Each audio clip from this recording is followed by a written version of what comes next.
गांव में दो गरीब ब्राह्मण रहते थे। वे भिक्षा मांगकर अपना गुजारा करते थे। जिस दिन उन्हें भिक्षा में कुछ नहीं मिलता तब उन्हें भूखा सोना पड़ता था। बेचारे जैसे तैसे अपना गुजारा कर रहे थे। भैया मुझे बहुत भूख लगी है। देखो पहले भिक्षा मिल जाए फिर कुछ खा लेना। भैया हम 4 घरों में भिक्षा मांग चुके हैं, अभी तक अन्न का एक दाना नहीं मिला। राजेश्वर, इस वर्ष वर्षा समय पर ना होने से कई किसानों की फसलें बर्बाद हो गई हैं। इससे हमें क्या लेना देना, हम ब्राह्मण हैं, किसान थोड़े हैं। अरे मेरे भोले भाई, तुम गणित समझे नहीं। वर्षा से फसलें तबाह हुई, फसलें तबाह होने से महंगाई बहुत बढ़ गई है, इसलिए लोगों ने दान करना कम कर दिया है। तो भैया अब हम क्या करें? एक और घर में भिक्षा मांगते हैं, और क्या। हे भगवान, उस घर से हमें खाली हाथ न लौटाना, उस घर में चलते हैं। भिक्षाम देहि, भिक्षाम देहि। मेरे पास अभी यही है, कृपया इसे ग्रहण करें। भगवान आपका भला करे। दोनों वहाँ से चले जाते हैं। भैया यहाँ से तो केवल इतने से चने मिले हैं, अब क्या करें? यहाँ से चलते हैं, और क्या किया जा सकता है।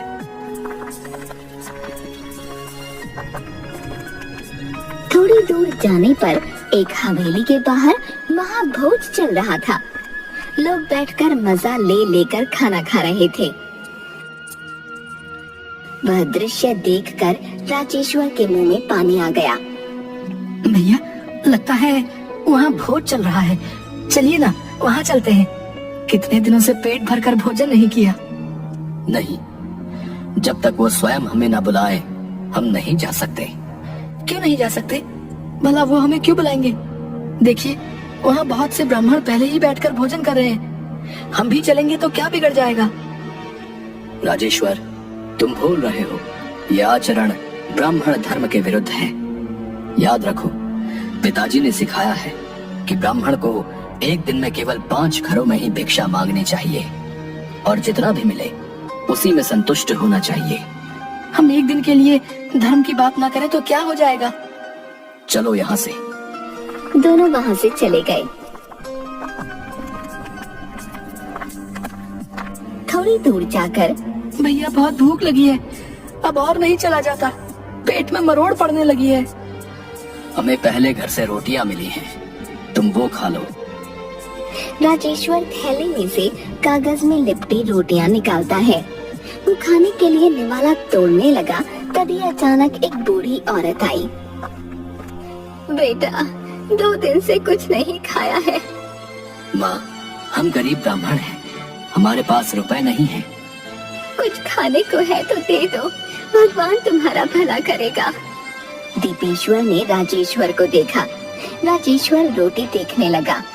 दीपेश्वर ने रोटियां उठाकर औरत की ओर बढ़ा दी। माँ आप ये ले लो। बेटा ये तो तुम अपने लिए। आप हमारी चिंता मत करो, आप यहाँ बैठो और पहले आराम से ये खा लो। औरत वहाँ बैठकर जल्दी से रोटियां खाने लगी और राजेश्वर उसे देखता रहा। तुम दोनों ने भूखे को अपने मुंह का निवाला दिया है, भगवान तुम दोनों का भला करे, तुम्हें सुखी रखे। अब इसे रख लो। इससे हमारा क्या होगा? आप ही रख लो। नहीं बेटा, ऐसा नहीं कहते, ये मेरा आशीर्वाद है, और आशीर्वाद कम या ज्यादा नहीं होता, वो मन से निकलता है। ये सदा तुम दोनों के साथ रहेगा, ले लो इसे, ले लो। दीपेश्वर ने दोनों हाथों से वह नोट लेकर माथे पर लगा लिया। फिर बूढ़ी औरत आगे बढ़ गई। भैया आज भिक्षा में कुछ और नहीं मिला, हमारे पास केवल वो रोटियां ही थी, वो भी आपने माँ को दे दी। राजेश्वर कोई बात नहीं, आज नहीं तो कल भोजन मिल जाएगा। हम यदि एक दिन नहीं खाएंगे तो मरेंगे नहीं, पर उस माँ की दशा ठीक नहीं लग रही थी। हमसे अधिक उन्हें खाने की आवश्यकता थी, नहीं तो वो बीमार हो जाती। भैया अब हम क्या खाएंगे? ये लो, अभी तुम ये खा लो। और आप? मुझे तो भूख ही नहीं लगी है। हाँ, जैसे मुझे पता नहीं, आपने रात्रि से कुछ नहीं खाया है। मैं सब जानता हूँ, आपने कल रात्रि को चतुराई से सारा भोजन मुझे खिला दिया था। अच्छा, हम दोनों खाते हैं। थोड़ी दूर चलने पर पंडित जी, अरे ओ पंडित जी, जरा रुकिए तो, कहाँ भागे जा रहे हो? कौन हो तुम? क्या काम है? हमें क्यों पुकार रहे हो? अरे रुको तो, इतने सवाल एक बार में पूछ लिए। पंडित जी, वो पीछे जो बड़ी हवेली है ना, सबसे बड़ी वाली, वहाँ महाभोज चल रहा है। मालकिन ने 51 ब्राह्मणों को भोजन कराने के लिए कहा है। अभी तक 49 ब्राह्मण पधारे हैं। कृपया आप दोनों पधार के हमें कृतार्थ करें। दोनों ने कुछ नहीं कहा। कृपया चलिए ना, वरना मैं कहाँ ढूंढने जाऊंगा। भैया। ठीक है भैया, चलो। आदमी ने उन्हें पंगत में बैठाकर पेट भर भोजन कराया। भैया मजा आ गया, आज तो भूख से अधिक खाने को मिल गया। लगता है उस माँ ने सच्चे मन से आशीर्वाद दिया था। घर आकर दीपेश्वर ने वो 1 रुपये का नोट एक खाली मटके में रख दिया। उस रात दोनों भाई बड़े आराम से सोए। अगले दिन खूब बरसात हुई, इसलिए वे भिक्षा के लिए घर से बाहर नहीं निकल सके। दोनों भाइयों ने घर के हर एक बर्तन में देखा तो कुछ चावल मिल गए। दोनों ने वे पकाकर खा लिए। अगले दिन बरसात रुकने पर वे भिक्षा के लिए गए। भैया, ये आज का 5वां और अंतिम घर है। देखते हैं। भिक्षाम देहि, भिक्षाम देहि। घर में से कोई निकल कर नहीं आया। भिक्षाम देहि, भिक्षाम देहि। एक व्यक्ति ने बाहर आकर उनके मुंह पर दरवाजा बंद कर दिया। दोनों अपने घर पहुँचे। भैया, आज तो अन्न का एक दाना नहीं मिला। कोई बात नहीं, कल मिल जाएगा। भैया भूख लगी है। आपको याद है वो बूढ़ी माँ ने 1 रुपए का नोट दिया था, उससे कुछ चने मिल जाएंगे। राजेश्वर ने जाकर मटके में देखा। भैया, भैया, भैया। क्या हुआ? भैया जल्दी इधर आओ। क्या हुआ? राजेश्वर उसे मटका दिखाता है। उसमें एक एक के 7 नोट थे। भैया, इसमें पूरे 7 नोट हैं, 7। मैंने तो एक ही रखा था, ये 7 कैसे हो गए? पता नहीं। भैया, मैं इनसे चावल या बाजरा लेकर आता हूँ। दीपेश्वर हैरानी से कुछ बोल नहीं पाया। कुछ देर बाद जब वह आया, भैया देखो, चावल लेने के बाद 1 रुपया बच भी गया। इसे वापस उसी मटके में रख दो। राजेश्वर ने बचा हुआ 1 रुपये का नोट रख दिया। दोनों ने भोजन किया और सो गए।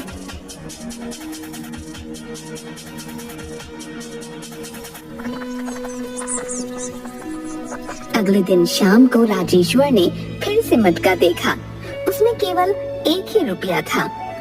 भैया, मुझे लगा था कि ये नोट चमत्कारी होगा, पर आज तो ये 1 ही पड़ा है। ज्यादा लालच अच्छा नहीं होता। आज हमें अच्छी भिक्षा मिली है, इसे छोड़ो, चलकर भोजन कर लो। अगले दिन वे फिर भिक्षा के लिए निकले। भिक्षाम देहि, भिक्षाम देहि, भिक्षाम देहि, भिक्षाम देहि। पर कोई भिक्षा नहीं मिली। भैया, आज तो लगता है सचमुच चनों से काम चलाना पड़ेगा। राजेश्वर ने घर पहुंचकर मटके में देखा। आज उसमें फिर से 7 नोट थे। भैया, भैया देखो, आज फिर 7 नोट हो गए। क्या? ये देखो भैया, ये क्या हो रहा है हमारे साथ? दीपेश्वर कुछ नहीं बोला। राजेश्वर रुपये लेकर चला गया। पाव भर बाजरा दे दो। पूरे 6 रुपए का है। पता है, मैं दाम दे रहा हूँ। लगता है कोई बड़ा माल हाथ लगा है। ज्यादा मत बोलो, अपने काम से काम रखो। ये तो बिल्कुल गरीब है, पर परसों चावल लेकर गया था और आज बाजरा। इसके पास रुपए, लगता है कोई बड़ी रकम हाथ लगी है। वो राजेश्वर के पीछे जाता है। छिपकर खिड़की से राजेश्वर को बचा हुआ 1 रुपया मटके में रखते हुए देखता है। ओहो, तो इसी में धन छिपा कर रखा है। ये अब मेरा होगा, बस मेरा। पर मुझे रात होने तक प्रतीक्षा करनी होगी।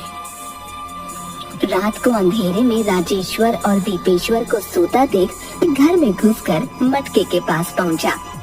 उसने मटके में झांक कर देखा तो वो नोटों से भरा था। वाह, मजा आ गया। अब ये कुबेर का खजाना मेरा हुआ। उसने मटके में हाथ डालकर एक सांप निकाला। उसने सांप को दूर फेंक कर फिर मटके में हाथ डाला तो बहुत से बिच्छू निकले। बिच्छू, बिच्छू। उसकी आवाज सुनकर राजेश्वर और दीपेश्वर उठकर आ गए। दुकानदार उनको देखकर रोने लगा। तुम इतनी रात को यहाँ क्या कर रहे हो? चोरी? नहीं नहीं, कुछ नहीं। सच सच बोलो, यहाँ क्या करने आए थे? मैंने आपको इसमें रुपए रखते हुए देखा था तो मुझे लगा इसमें बहुत सा धन होगा, पर इसमें तो बड़े बड़े बिच्छू हैं। क्या बिच्छू? दीपेश्वर मटके में झांकता है। इसमें बिच्छू नहीं, केवल एक नोट है। दुकानदार मटके में झांककर डर जाता है। बाप रे, इसमें कोई नोट नहीं, ये तो बिच्छुओं से भरा पड़ा है। नहीं, इसमें केवल एक नोट है। बिच्छू है। मैं सब समझ गया हूँ। आप क्या समझ गए हो भैया? मुझे भी बताओ। तुम्हें वो बूढ़ी माँ याद है जिसने हमें ये 1 रुपए का नोट दिया था? हाँ हाँ भैया, बिल्कुल याद है। उन्हें तो मैं चाहकर भी नहीं भूल सकता। उन्होंने हमारे भोजन की समस्या हल कर दी है। ये नोट उसी दिन एक के साथ होते हैं जिस दिन हमें भिक्षा में कुछ नहीं मिलता। ये नोट चमत्कारी है और माँ ने इसे केवल हमारी समस्या हल करने के लिए दिया है। इसलिए हमें नोट दिख रहा है परंतु इसे बिच्छू दिख रहे हैं। भैया, तो ये केवल साथी क्यों होते हैं? हम अधिक लालच ना करें, इसलिए हो सकता है हमें केवल हमारी जरूरत जितना ही धन मिल रहा है।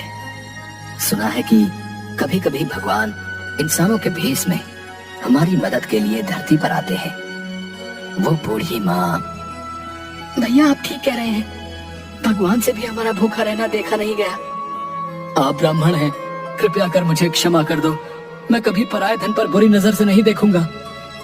राजेश्वर ने वो नोट निकाला और अपने माथे से लगाकर वापस रख दिया।